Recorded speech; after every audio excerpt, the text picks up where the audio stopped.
VM entertainment का नया video देखे खातिर चैनल के सब्सक्राइब करी और बेल का बटन दबाई। कि गुरुमूरत शशि चंद्रमा अब सेवक ने न चको, बार बार निरखत रहूं गुरु चरणन की ओर। वीएम एंटरटेनमेंट का सुनाता है।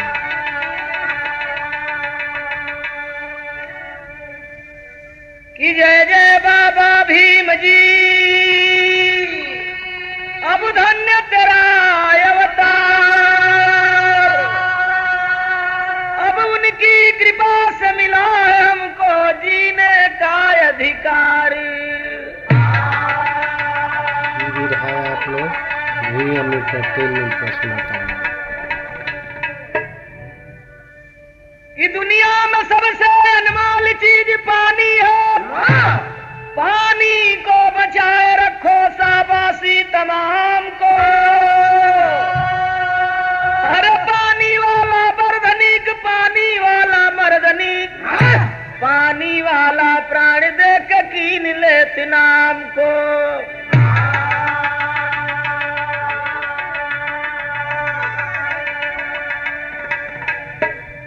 कि पानी से नारनीक, पानी से तलवारनीक, पानी दार मोती तभी कद बहुदाम को।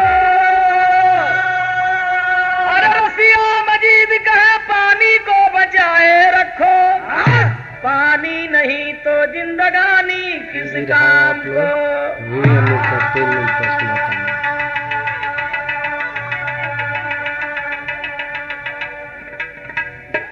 अच्छा साथियों, तर्ज वही बाजो भाई साहब से आप लोग सुन लो कि कहत बाड़ी भारत के जननवा रे, कहत बाड़ी भारत के जननवा रे, सजनवा हमार बड़ा लहरी।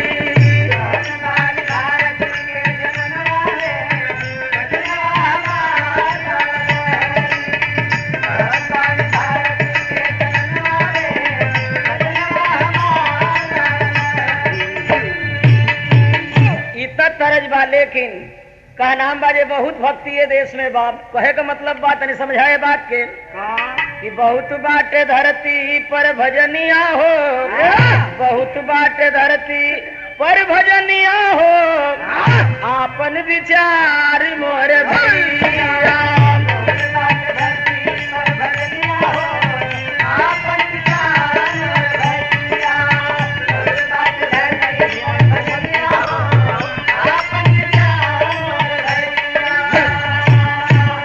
पहली रंग का भक्ति बाई में कुछ ना करे के बा, खाली अपन भेष बना लेवे के भाई हमार तो हर भक्ति ना हो।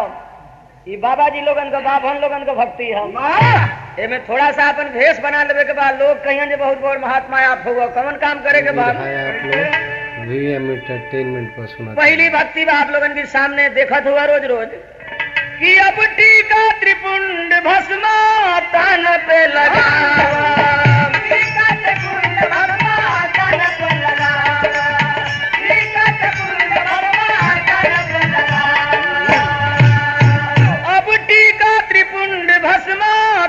पे लगावा, दिन में कहा राम रात मौज उड़ावा।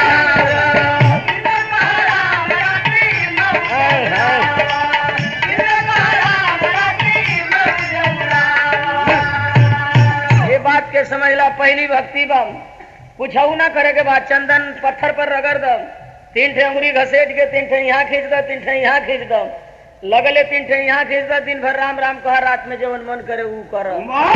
सवेरे गोड़ लागे वालन के ठेकान ना रही। चिरंजीवी चिरंजीवी अपन कहल करा, जैसे मैं उम्र बगली में धैले हुआ छीटत चलता चहु मुई नहीं। हम तो कहते नहीं 85% के लोग की जितने पंडितन का गोड़ लगला जा और जितने जिया जिया कहलन उतने हाल दे, तो हम लोग मुआ तो रात चल गया जा। यही से हम पंडित जी लोगन का गोड़ लागल छोड़ दिले हैं कि न लोग जिया कही ना हम कब मुआ। आज जौने दिन से तोहनो लोग गोड़ लागल छोड़ देब, ये धरती पर मऊत तो हम लोग की लगे ना आई। हम तो कहता नहीं 10,000 वर्ष से हमनी का बाप दादा पंडित जी लोगन का गोड़ लागल, तनी साल भरू लोग हमनी का लगी तो का छोट हो जाये लोग। तो देश में हल्ला हो गया कसिया बड़ा गाड़ी देता है, हम कौन गाड़ी देते हैं? ये कौनी डिक्शनरी में गाड़ी है? हम ना तो हर गोड़ लागत, तू आशीर्वाद अपनी बगली में धैले रह, ले जाके अपनी लइकन के आशीर्वाद दे दो, उहे जीहन हमन के मतियोला का काम नहीं बा। तो ये एगो भक्ति बा जौन पंडितन के भक्ति बा। एमे बाभन बड़ा हमन से मजा काटत हुन, कह नाम बा कि अब टीका त्रिपुंड भस्मा तन पे लगाव, दिन में कह राम रात मौज उड़ाव, भीख मांग कर जजुमनिया हो, भीख मांग कर जजुमनिया हो, आपन विचार मोर भैया, जजुमनिया हो आपन विचार मोर भैया।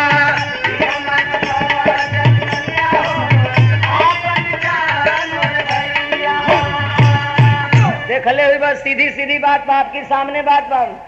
गजब व्यवस्था ही ब्राह्मणवादी व्यवस्था बा कि हमारा तुम्हारा अगर 1.5 बीघा ऊखी हुई, ले जाके 1 बीघा घोसी चाहे माधोपुर मिल में दे दिले हुई बजाम, आ खिचड़ी की दिने 5-6 मंडा का ढूंढा तिलवा बनोले हुई बजाय आज लोग आ गई हुई। लेकिन पंडित जी का अगर 1.5 बीघा ऊखी रही, 1.5 बीघा वाले जाके मिल में दे हैं, आ एक दिन खिचड़ी के 62 के बोरा लेके घूम दिल हुई, आज लोग उनका नाव राइल हुई। आ कहबा जे पा लगी ना तो कहीं आनंद कर, ढूंढवा ले गेलो नु आनंद कर तू। दूगो रहित तो दुबेरा पानी पिए का काम करित ना, दूगो हित ना ता जैतन तो इज्जत पर समराइत ना, लेकिन मैं बटोर के ले गेल गदगद रह जातो हम लोग। गजब ही व्यवस्था बा साथी लोग। आजादी मिलले 1947 से आज ले हो गई, हम तू आजाद कहल जाइलाम, लेकिन कहबा जे पा लगिलाम तो कहियन जे राज भोग। 45 बरिस से राज करत हुमन, अब बैठ के हर जोता तला जब भोगा जातो हम लोग। गजब उल्टा आशीर्वाद दिलन जो ना के हमन के समझ ना पाई लजाम। और साथियों अगर पूजा ही करना है तो आप लोग इतनी बड़ी शक्ति है, आदमी ये तो बड़ शक्ति बा, आदमी से बड़ शक्ति है धरती पर कुछ बा नहीं। आपके माई बाबू आपके बनौले बा, हमार माई बाबू हमके बनौले बा। तो 1 करोड़ भगवान की जीती जागती तस्वीर आपके घर में पड़ी हुई है। पूजा करे के बाद तो वही अपने भगवान के माई बाबू के पूजा करला, आ नाही तो वो हमारे मन के भक्ति करला। कवन कि सबसे बड़ी बा भक्ति कोई नहीं पूजा,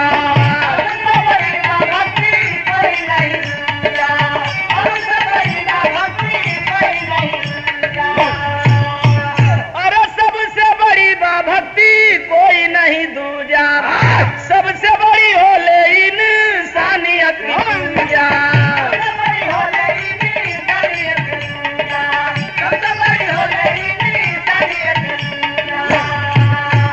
वही दिन बदल जाई दुनिया हो, वही दिन बदल जाई दुनिया हो, आपन विचार मोर भैया,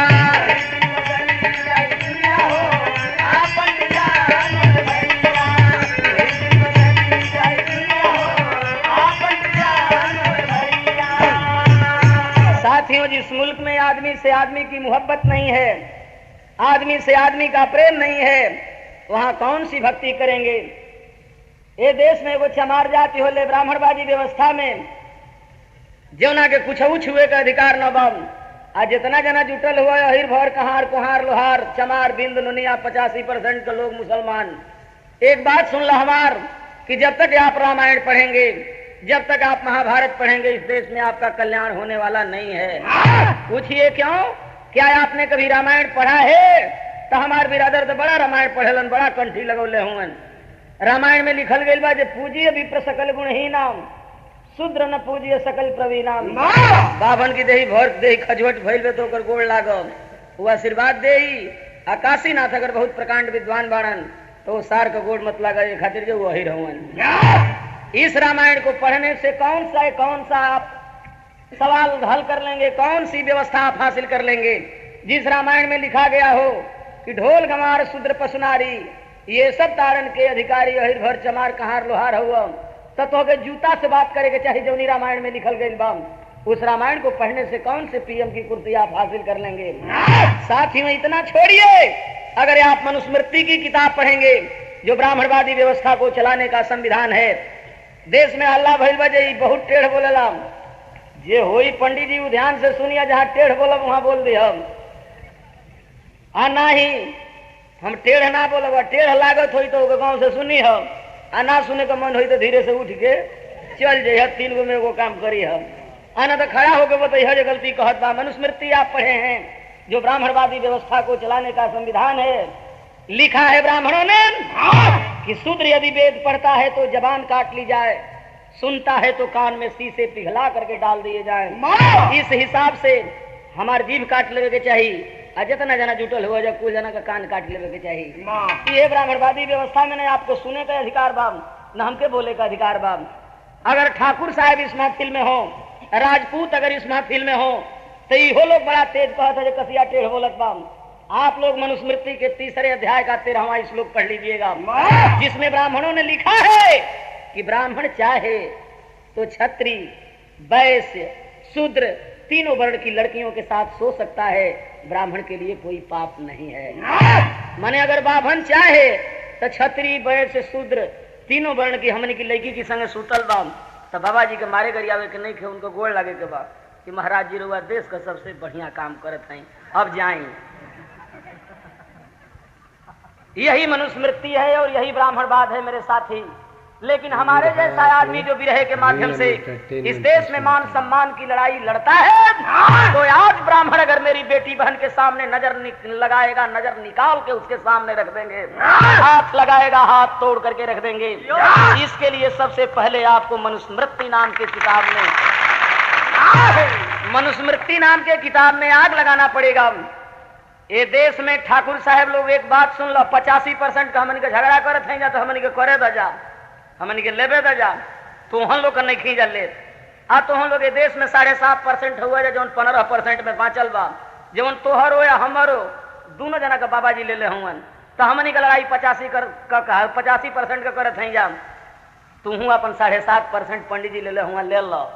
ये देश में कहूँ कलेक्टर ठाकुर देखत हुआ नहीं, ये देश में कहूँ जौन बात SP ठाकुर देखत हुआ किंचित मिलिहन, लेकिन ये देश में सिपाही कितना मिलिहन ठाकुर, राजपूत रेजिमेंटे बनल बा। मैंने तोहरा खातिर बाभन बनौले हुआ जो मिलिट्री में खाली भर्ती हुई बा, ओहिर खातिर बनौले हुआ जो तू जौन बा होमगार्ड में भर्ती हुई बा। आ कलेक्टर जितना बावन 460 कलेक्टर में 360 कलेक्टर केवल ब्राह्मण हैं। 108 चमार कोटा से हुआ। देश में लोग कहलन जो चमार लड़ाई करत हुआ, चमार तोहरा खातिर लड़ाई करत हुआ, चमार अपना खातिर ना लड़ाई करत हुआ। यादव जी चमार तो कहत हुआ जो हमन के 100 में 22 मिलल बा, 22 गो हमन के कलेक्टर होलन, 22 गो MP होलन, 22 गो MLA होलन। अगर बहुजन समाज पार्टी का राज्य बन जाए तो 23% ना मिली, 22% उनकी रह जाएगी। लेकिन यही अपन कोटा ले ली, राज भरे अपन कोटा ले ली। इसी तरीके से जब 85% के लोग 85% हिस्सा ले लेंगे और भारत के प्राइम मिनिस्टर की कुर्सी पर जब कांसी राम और उत्तर प्रदेश के चीफ मिनिस्टर की कुर्सी पर जब मान्यवर मुलायम यादव आसीन होंगे, तो वो दिन काशीनाथ बिरहा गावे ना पूरा चट्टी में यहाँ उन लोगन के 100 बीघा जमीन रही तो 85 बीघा छोड़ के तुम लोग में बंटवावे खातिर यहाँ। उन लोग की बगली में 100 रुपया रही तो 85 रुपया ले लिया जाये, 85 रुपया ले लिया जाइए। हमनी कहो 15 रुपया में चाहे दारू पिया जाए चाहे तरकारी किन के घरे ले जा। आ वही 15 रुपया में 7.5 गो ठाकुर साहब आप लोग ले लिया, 4 गो बनिया ले लिया, 3.5% बाबा न 3.5 रुपया छोड़ दिया। पंडित जी लोगन के चाहिए में कथा कहो चाहे हम कहो, अबू जमाना गई आन के आटा आन के घी, अच्छा पो बाबा जी अबू जमाना गोइल।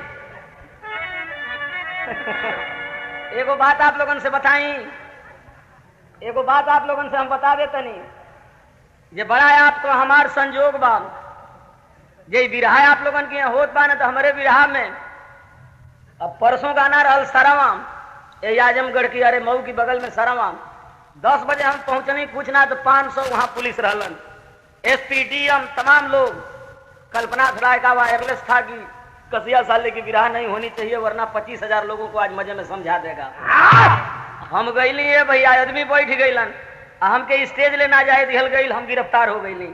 मैंने हमरा नहीं अरे आदमी जब तो के समझावत पाओ कोई बड़ी दुर्दशा बाका, तो हर लड़का कलेक्टर हो जाए तो हमारी घरे पैसा भेजी नहीं, लेकिन आपका कलेक्टर हो जाएगा तो हमारा गर्व रहेगा कि हमारे जैसे लोगों ने इस लड़ाई में हिस्सा लेकर के और अपने लोगों के लिए लड़ाई तो लड़ा है। आज मैं बोल रहा हूं, आज आप सुन रहे हैं, यह किसी रामायण की देन नहीं है, यह किसी महाभारत की देन नहीं है, यह आदमी की देन है। किसकी देन है?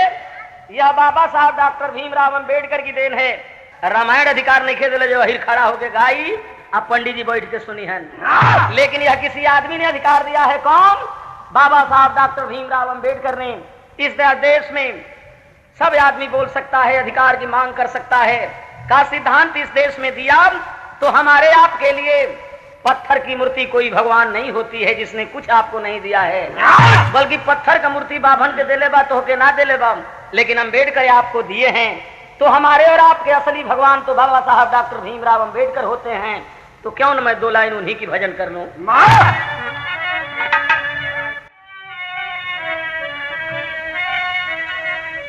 ये बाबा साहब अंबेडकर का भजन बा, तरज वही बा भोजपुरी के कि ये वीरा काशी बता द कितना दूर पैरन में चाले पड़ी गयो।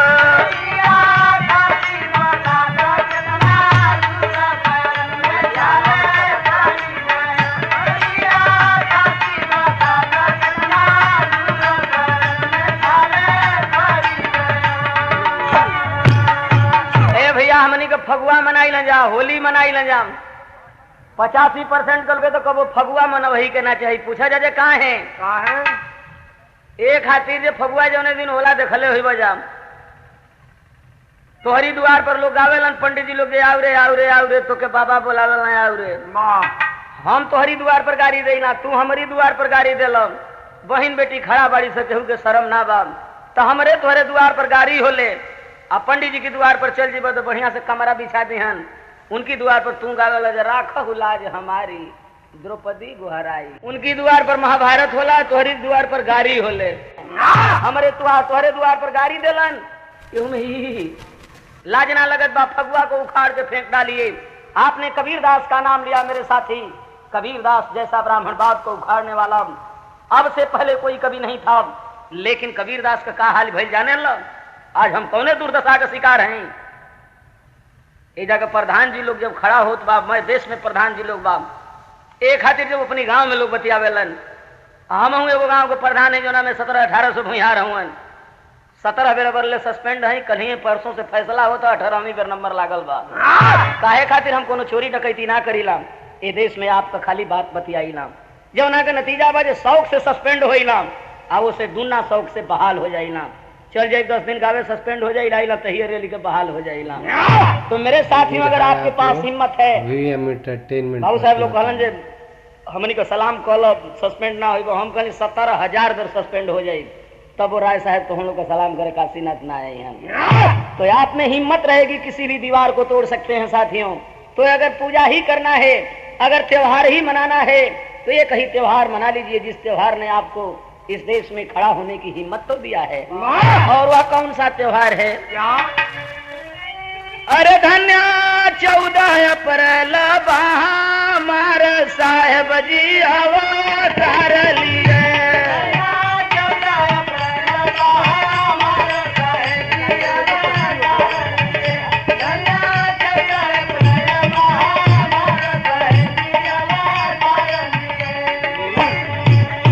कैसे माहौल में बाबा साहब का जन्म हुआ था कि दल दल पड़ी हमारी नैया,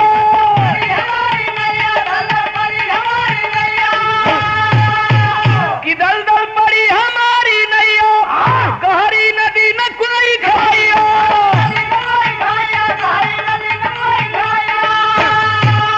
अरे गहरी नदी न कोई खवैया, दिहली भीमा बाई जी पतावार साहेब जी अवतार लिए। और तेज रहे मास्टर तनी, और तेज रहे।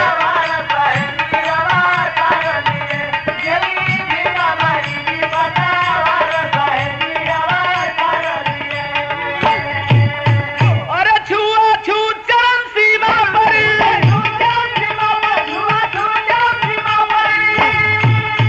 अब भैले बेमिसाल वो पढ़ कर,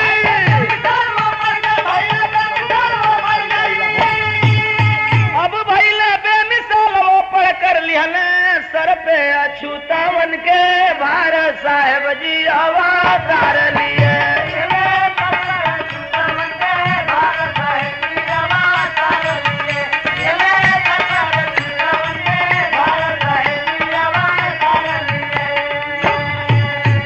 आज मैं जिस काम को कह रहा हूं, 1927 में बाबा साहब ने करके दिखलाया था। भाव है कवि का कि मनुस्मृति को दिया जलाई,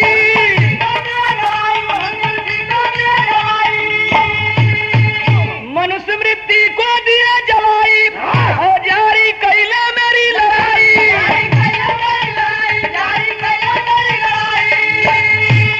अब जारी कैले मेरी लड़ाई, लेकिन समझे ना हिर भरचा मार साहेब जी आवाज, लेकिन समझे ना हिर भरचा मार साहेब जी आवाज, लेकिन समझे ना हिर भरचा मार साहेब जी आवाज। पहले अहिर भरचा मार के माने बुझलम, ये देश में कुल बिरादरी समझ जाई, हमार बिरादरी बुझात बा भाई बहुत देरी लगाई। हालांकि आज ले पंडित जी लोग अहिरन के कहानी कहत रहल हम। एगो अहिर रहे अपनी माई से कहल से ससुरारी जाई, ओकर माई कहल से सीधे चल जाइए।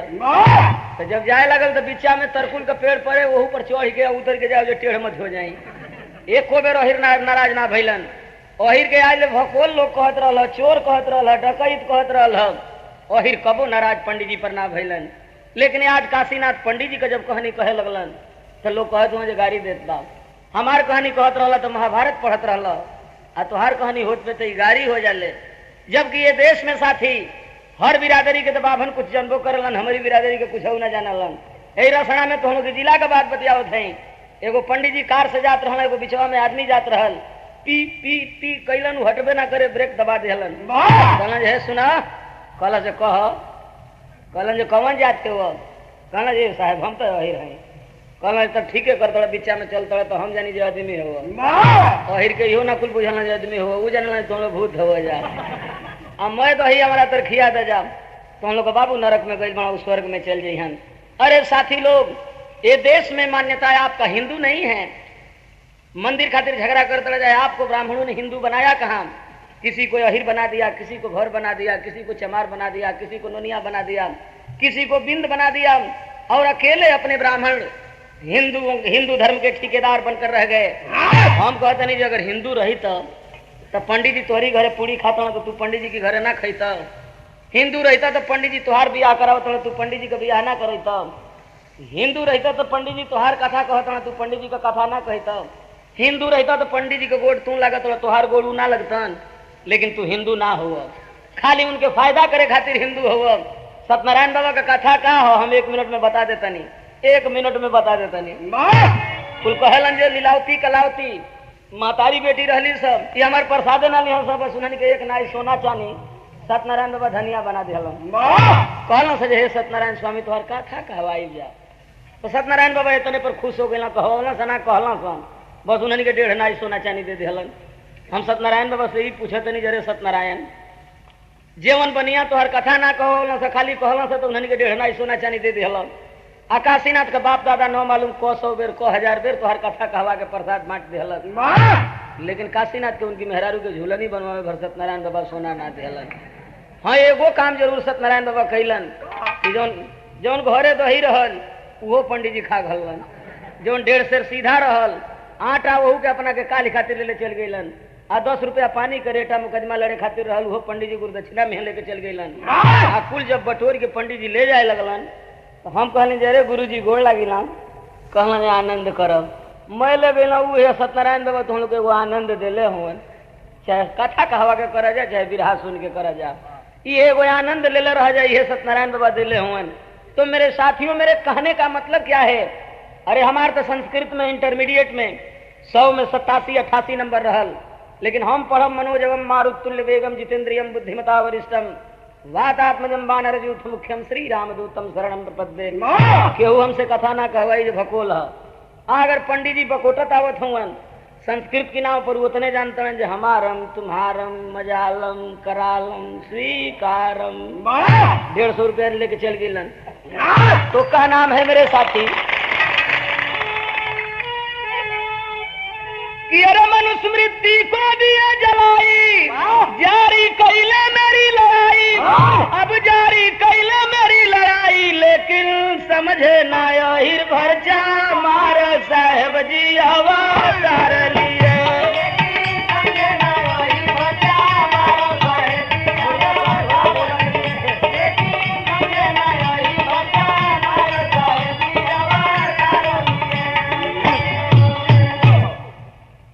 अगर चाहते हैं कि इस देश में आपको कुछ होना हो, व्यवस्था की बागडोर आपके हाथ में हो, तो तमू लगौला से, बिरहा सुनला से, जयंती मनौला से देश में कुछ ना होके के बाद बाबा साहेब की जयंती मनाना, उनके सिद्धांत पर चलना है। तो अंतिम में कहना है कि असली यही जयंती भाई,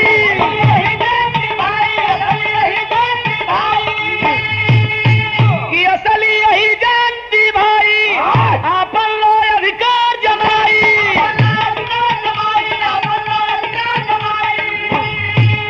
अब अपन लो अधिकार जमाई, नाता हो जाई काशी सब बेकार, साहेब जी आवाज़ रही है।